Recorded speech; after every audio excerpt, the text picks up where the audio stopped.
राजस्थान में लोकसभा चुनाव की जो आहट है वो सुनाई देने लगी है। कैसे सुनाई देने लगी है? क्योंकि पूर्व मुख्यमंत्री अशोक गहलोत ने भारत रत्न देने के फैसले को, भारत सरकार द्वारा जो फैसला लिया गया उसको कटघरे में खड़ा कर दिया और ये कहा है कि भारत रत्न देके राजनीतिकरण कर दिया है भारतीय जनता पार्टी और एनडीए ने, लेकिन इनका फ़ायदा उनको नहीं मिलेगा।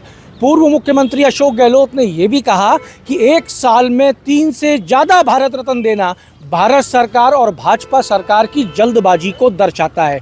मेरे साथ आज बात करने के लिए भारतीय जनता पार्टी के पैनलिस्ट मदन प्रजापति मेरे साथ हैं। इनसे बात करेंगे और जानेंगे कि क्या राजस्थान में लोकसभा चुनाव का बिगुल बज चुका है। मदन जी, अशोक जी का बड़ा बयान, क्या राजस्थान में बिगुल बज चुका? देखिए, अशोक गहलोत जी जो राजस्थान के पूर्व मुख्यमंत्री है, वो एक परिवार की सेवा करते करते और एक परिवार की चाकरी करते करते बड़ी समस्या हो गई कि वो परिवार के बाहर सोच नहीं सकते। वो सोच नहीं सकते कि वो पीवी नरसिम्हा राव, जो पीवी नरसिम्हा राव को कहा जाता है कि आर्थिक संकट से निकालने वाले और गांधी परिवार के बाहर का प्रधानमंत्री बने, वो परिवार की वजह से आज उनकी स्थिति ये हो गई है कि उनकी अंतोष्टि भी उन्होंने वहाँ पे नहीं करने दी थी कार्यालय के अंदर। जब पीवी नरसिम्हा राव को भारत रत्न दिया जाता है, जब तो अशोक गहलोत जी ने बोल दिया। लेकिन मैं आज माननीय अशोक गहलोत जी से ये पूछना चाहता हूँ, जब जवाहरलाल नेहरू ने जिंदे रहते हुए अपने आप को भारत रत्न दे दिया या इंदिरा गांधी ने जिंदा रहते हुए भारत रत्न दे दिया, उस टाइम पे क्या हुआ था? उस टाइम पे कौन सा राजनीतिकरण और परिवारवाद हो रहा था कि नहीं हो रहा था? खुद को भी भारत रत्न दे रहे थे। अब जब भारत रत्न दिया जा रहा है, किसको दिया जा रहा है? पीवी नरसिम्हा राव जी को दिया जा रहा है। किसको दिया जा रहा है? कर्पूरी ठाकुर जी को दिया जा रहा है। किसको दिया जा रहा है कि आपके जो हरित क्रांति के अंदर सबसे बड़ा चेंज करके लाए, उनको दिया जा रहा है। ऐसे लोगों को जब भारत रत्न दिया जाता है तो जो परिवारवाद में और परिवारवाद की चाकरी में जो लोग हैं, वो आज भी चापलूसी करने से बाज नहीं आते हैं। आज भी वो परिवार में अपनी हैसियत या अपनी जगह बनाने के लिए यही हथकंडा अपनाते हैं। मैं तो अशोक गहलोत जी से कहूँगा कि आप इन सब चीज़ों से बाहर निकलिए और भारत के बारे में देखिए, क्योंकि इस देश का जो प्रधानमंत्री है वो अब परिवारवाद से निकला हुआ प्रधानमंत्री नहीं है। वो मजदूर का बेटा है, वो किसान का बेटा है। इसीलिए जो है अब किसान की, मजदूर की, गांव की, गरीब की ये बात होती है। आपको मुख्यमंत्री जी ये सब चीज़ें शोभा नहीं देती है। मैं तो ये कहूँगा कि भगवान माननीय अशोक गहलोत जी को जो है वो सद्बुद्धि दे और थोड़ा सा अपनी गरीबान में झांकने का भी उनको ताकत दे, शक्ति दे। इतना ही कहना चाहूँगा।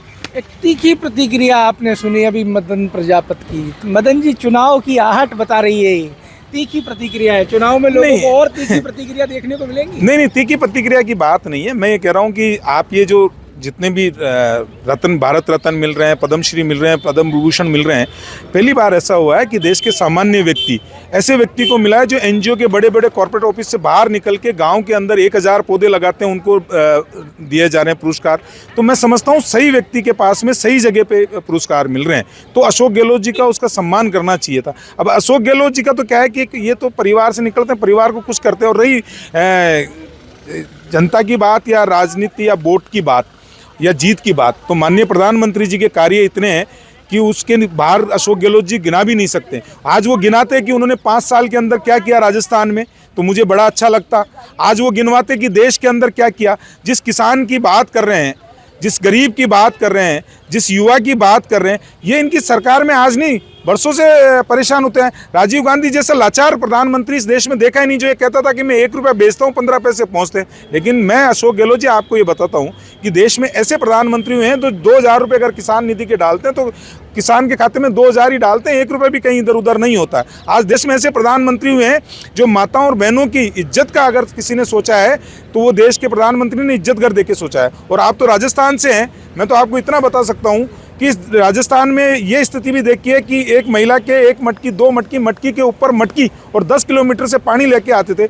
उस महिला की मटकी उतारने का दर्द अगर किसी ने समझा है, वो देश के यशस्वी प्रधानमंत्री ने समझा है। और इन्होंने क्या समझा है? जब उस जल जीवन मिशन में पैसा देके और महिला की मदद करने की कोशिश की तो ये भ्रष्टाचार करके वो भी खा गए। तो ये भ्रष्टाचार की पार्टी है, तुष्टीकरण की पार्टी और परिवारवाद की पार्टी। इन 3 चीज़ों के अलावा इनको कोई सुनाई नहीं आता है।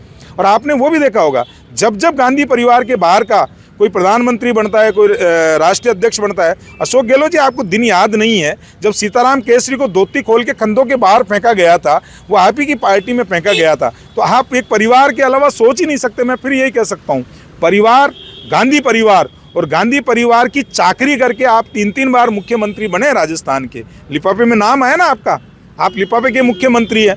आज गोविंद सिंह डोटासरा जी एक्सीडेंटल पर्ची तो आप क्या भी आई नहीं। मैं तो पूछना चाहता हूं कि वो 1998 के अंदर परशुराम मदेना शीशराम ओला के नेतृत्व में चुनाव लड़ा, 2008 के अंदर सीपी जोशी के नेतृत्व में चुनाव लड़ा, 2018 में जो है सचिन पायलट के नेतृत्व में चुनाव लड़ा। और उस टाइम पे जो लिफाफा आया था उसको कहाँ से आया था, कहाँ से आया था लिफाफा? उस लिफाफे में अम्मा के यहाँ से लिफाफा आया था ना, आपके यहाँ भी।